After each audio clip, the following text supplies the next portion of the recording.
Hello everyone. Today we are going to study about some of the steps in strategic sourcing. देखें, जैसा कि नाम से ही जाहिर है कि स्ट्रेटेजिक सोर्सिंग जो है ये आपकी ऑपरेशनल, टैक्टिकल और स्ट्रेटेजिक नीड को जो है वो फुलफिल करने के लिए परफॉर्म की जाती है। और डेफिनेटली स्ट्रेटेजिक सोर्सिंग का जो टाइम हॉरिजन है ये एक लॉन्ग टाइम हॉरिजन है।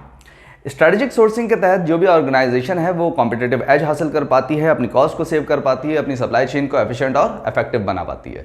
देखें, इजी है ना, अगरचे तो if you want to produce the superior quality of product तो उसके लिए नेसेसरी है कि आपके पास superior quality of raw material भी हो। And if you want to produce the superior quality of product with consistency तो उसके लिए ज़रूरी है कि आपके पास रॉ मटेरियल भी कंसिस्टेंसी के साथ है। सो ये जो सोर्स है या जो सोर्सिंग पॉइंट है ये तो मैटर करता है। ऑर्गेनाइजेशंस करती क्या हैं कि वो अपने प्रोक्योरमेंट के या परचेज के डाटा को जो है वो कंपाइल करती हैं, उन्हें एवेल्युएट करती हैं कि जी हमने फ्यूचर में क्या परचेजेस करनी है और किस सोर्स से करनी है, और हम अपनी ऑर्गेनाइजेशनल स्ट्रक्चर में, ऑर्गेनाइजेशनल पॉलिसीज़ में क्या चेंजेस लेके आ सकते हैं ताकि हमें फर्दर जो है वो एडवांटेजेस मिल सके regarding strategic sourcing. Strategic sourcing का मॉडल चाहे कुछ भी हो but they have few fundamental steps. So the first step in strategic sourcing is collect and analyse data bought in the past. देखें, इस स्टेप पे जो ऑर्गेनाइजेशन है वो अपने पास्ट परचेजेस का या पास्ट प्रोक्योरमेंट का डाटा जो है वो कलेक्ट करती है।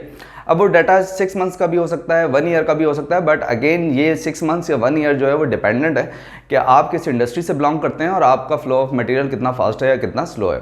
आप चाहे तो इसे इनडायरेक्ट और डायरेक्ट प्रोक्योरमेंट इन दोनों में जो है वो डिस्ट्रीब्यूट कर सकते हैं। The next step is analyse forecast what you will buy in the future.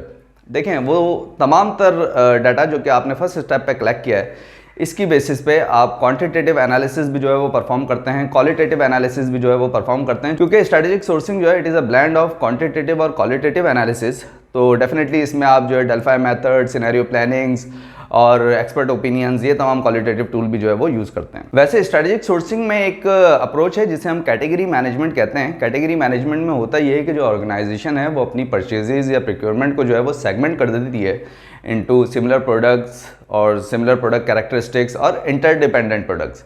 For suppose आपको ग्लास क्लीनिंग के लिए अगर ग्लास क्लीनर चाहिए तो साथ ही साथ आपको फैब्रिक भी चाहिए होगा ताकि आप उसे क्लीन कर सकें।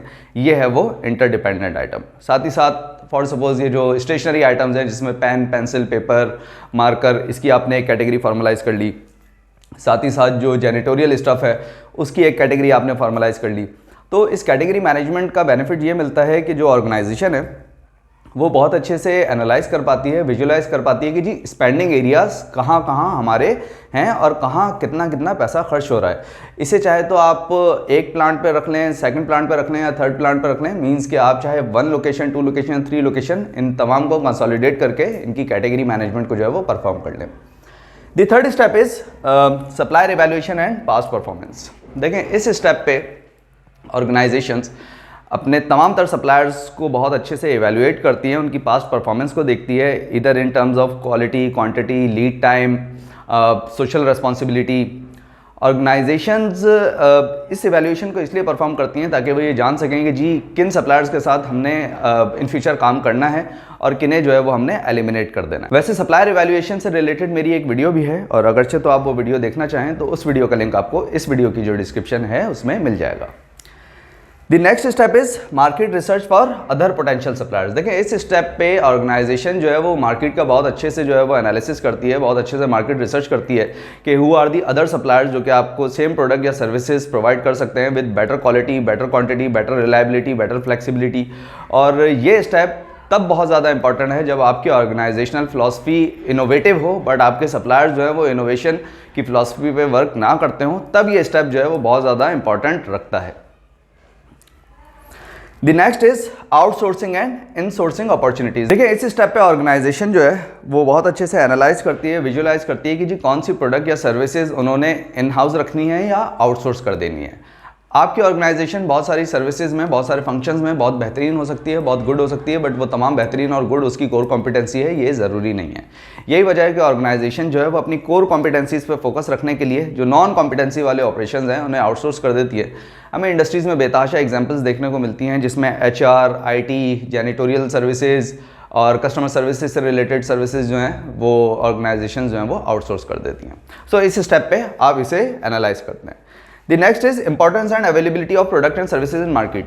देखें ये वाला स्टेप प्योरली इंटरलिंक करता है और कोरिलेट करता है क्रालचिक मैट्रिक्स से, और I have a video on Kraljic matrix, और आई विल रिकमेंड यू कि आप वीडियो लाजमी देखें, और उस वीडियो का लिंक आपको इस वीडियो की जो डिस्क्रिप्शन है उसमें मिल जाएगा।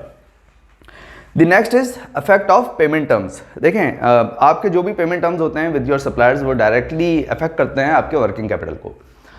बहुत सारे सप्लायर्स आपसे ये आर्ग्यू कर सकते हैं कि ji we want payment in advance जब भी हम आपको प्रोडक्ट या सर्विसेज डिलीवर करेंगे।